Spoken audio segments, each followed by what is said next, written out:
সিরাজগঞ্জে দীর্ঘদিন ধরে বন্ধ আছে জাতীয় জুট মিল। এতে কর্মহীন হয়ে পড়েছে হাজারো শ্রমিক কর্মচারী, আর নষ্ট হচ্ছে মিলের মূল্যবান যন্ত্রাংশ। তাই রাষ্ট্রীয় সম্পদ রক্ষায় আবারও পাটকলটি চালুর দাবিতে মানববন্ধন করছে শ্রমিক কর্মচারীরা।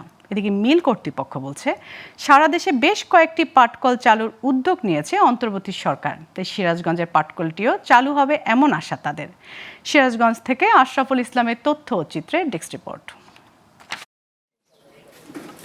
সিরাজগঞ্জ পৌরসভার রায়পুরে ১৯৬০ সালে ৭৫ একর জমিতে প্রতিষ্ঠা হয় নর্দার্ন পিপলস জুট মিল।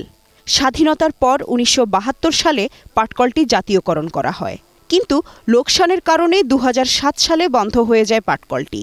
এরপর ২০১১ সালে শ্রমিক কর্মচারীদের আন্দোলনে জাতীয় জুট মিলস লিমিটেড নামে চালু হলেও আবারও বন্ধ হয়ে যায় ২০১৯ সালে। আর সে বছরই ২০ বছরের জন্য বেসরকারি মালিকানায় দেয়া হয় পাটকলটি।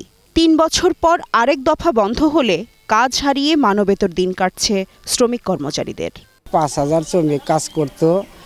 এই মিলটা খুব সুন্দর পরিবেশে চলতো, খুব জাঁকজমক ছিল, দোকানপাটগুলো খুব জাঁকজমক ছিল।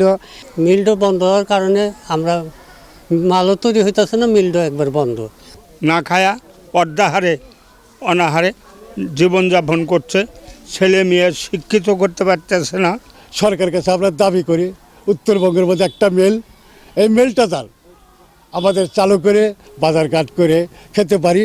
পাটকলটি আবারও চালুর দাবিতে মানববন্ধন সহ বিভিন্ন কর্মসূচি করেছে শ্রমিকরা, আর দ্রুত চালু না করলে কঠোর কর্মসূচির হুঁশিয়ারি তাদের। এই কওমি জুট মিল কিন্তু একটা প্রতিষ্ঠিত মিল, এই প্রতিষ্ঠিত মিলটাকে কিন্তু বন্ধ করে দিয়েছে। তাই আমি বলতে চাই যে এই মিলটা পুনরায় চালু হওয়া দরকার। অন্তর্বর্তীকালীন সরকারের পাট মন্ত্রণালয়ের যে পাটের যে পাট উপদেষ্টা উনি আশ্বস্ত করেছেন যে ৫-৬টা মিল চালু হবে।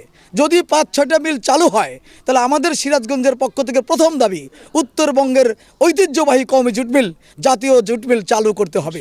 পাটকলটির শীর্ষ কর্মকর্তারা জানালেন এরই মধ্যে কয়েকটি কারখানা চালুর সিদ্ধান্ত নিয়েছে অন্তর্বর্তী সরকার, তাই পাটকলটি আবারও চালু হতে পারে বলে আশাবাদী তারা। আমি চাই যে উত্তরবঙ্গে একটা প্রতিষ্ঠান চালু হোক এবং এই মিলটা ওই পাঁচটা মিল যদি চালু হয় তাতে তার ভিতরে এই মিলটা যেন থাকে এবং এই মিলটা চালু হোক। সার্বিকভাবে সহযোগিতা করার প্রয়োজন হলে সেটা আমি করব। জাতীয় জুট মিলস লিমিটেড চালু হলে আবারও কাজে ফিরতে পারবে শ্রমিক কর্মকর্তারা, এমনটাই মনে করছে সিরাজগঞ্জবাসী। Global television news desk.